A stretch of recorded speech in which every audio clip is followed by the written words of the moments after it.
Ndongoi ya chama cha Wiper Kalonzo Musyoka niwaumania syiko ila syiendee sya Kenya kwa nzia itekuleeka aitula muti Vanene kiko kila kinekikiie mumbunge wa tene wa Limuru Peter Mwathi vala ithokoo inookilele mathikoni amwe kuya Limuru na Mwathi aatiiwa ni andu ala ukuweta manaina ngali muthemba wa subaru na kutekwa nyara ingi Ndongoi ya uleni aweta kana ni kindu cha kitekuleeka kuona Silikali itekwithukiisya wasia wa mwene nthi na kuendeea na kwika syindu ila siuthatia ene nthi aiweta kuendelea kutetea ene kwisila koti kunena na andiki mamovo na kwisila mitandao ni mpaka methukiwe. Joseph Kireka ena ili vote mbeange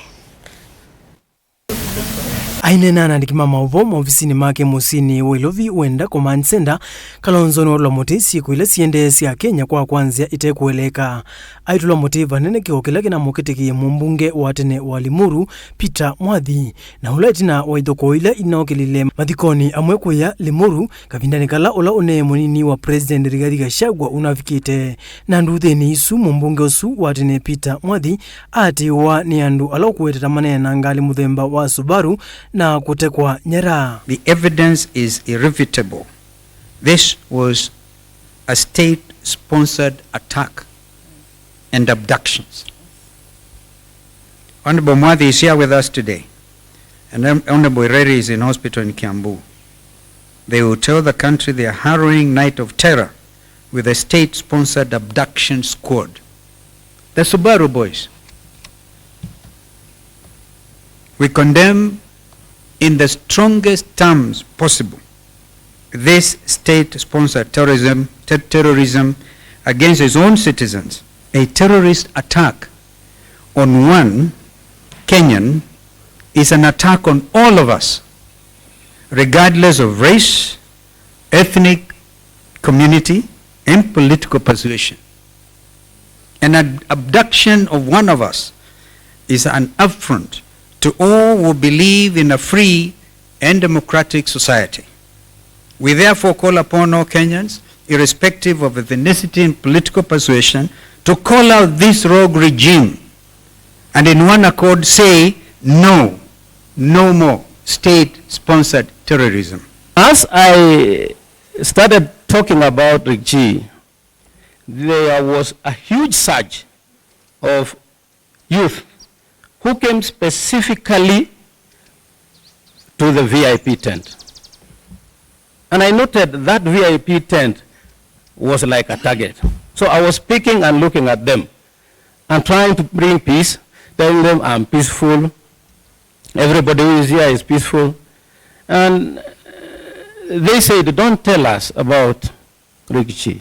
Ingi Ndongoi olini awetekana ni kindu cha kusanisya kuona Silikali itekuthukiisya wasia wa mwenenthi na kuendeea na kwika sindu ila sikuthatia mwenenthi aiweta tame kuendeea kutetea mwenenthi kwisila kotini kunena na andiki mauvo na kwisila mitandaoni mpaka methukiiwe wasia wo vala wenda Silikali sauvienza mayonyuvani na mpaka IBC mituki ondu varonyeka. This regime has demonstrated time and again that they are not interested in justice on the interests of Kenyans.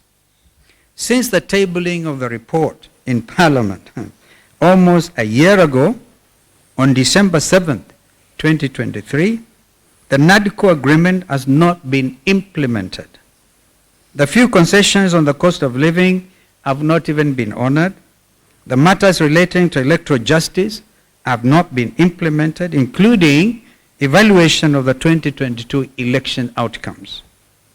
The constitutional and legal reforms to ensure credible elections are still pending. Of particular concern are the constitutional timelines for boundary delimitation and the reconstitution of the Independent Electoral and Boundaries Commission, IEBC. The regime is already breaching the Constitution by failing to meet constitutional deadlines for boundary delimitation. We are already facing, ladies and gentlemen, a constitutional crisis. And I saw the cry by the management of the IBC saying they're seeking an advisory for the Supreme Court. Well, they should just tell Mr. Ruto to implement NADCO report.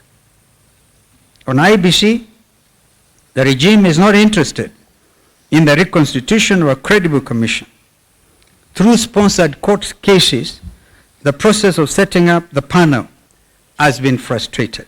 Ni mathana taule nimekuendea kuungama na mwene nthi na kuleana na kuvinyiwa kwa Akenya kwivo kuleana na syindu imwe ta kunengana kwa kiwanza cha ndeke kwa kambuni ya kimbene ya Dani kati wa syindu ingi ila mwene nthi uleanite na sio. We will not allow A, the balkanization of our nation.